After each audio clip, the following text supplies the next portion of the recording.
gumawa tayo ng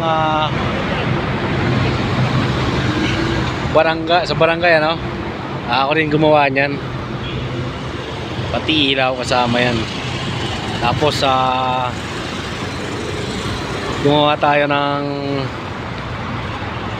silungan ng mga tao para at least pag sumakay makakasilong din habang nag-aantay dito sa kalsada, no? Ako rin gumawa itong lihirang to. Pinatungan ko lang isang patong. Ayan, 4 days pa lang. Siyempre kasama na yung hukay sa ilalim. Bali nakabuo yan ng 2 hollow block sa pinakababa. Tapos tinayo kong poste. So buhos yan, tsaka yung buhos din.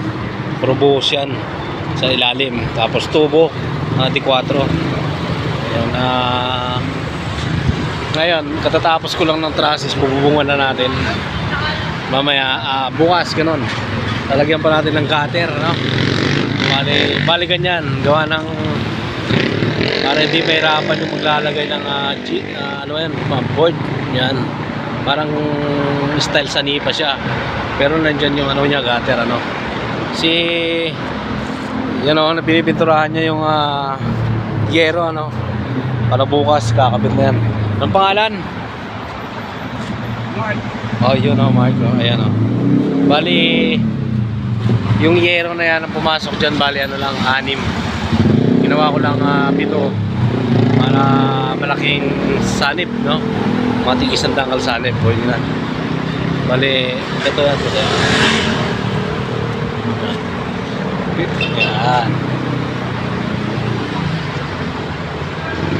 Yun.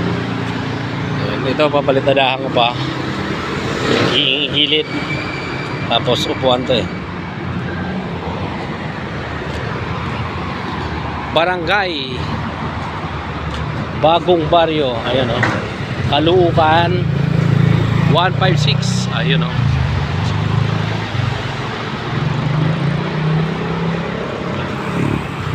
Yan ang tsura nya. Pintura pa kami. Pintura pa kami ko. EDSA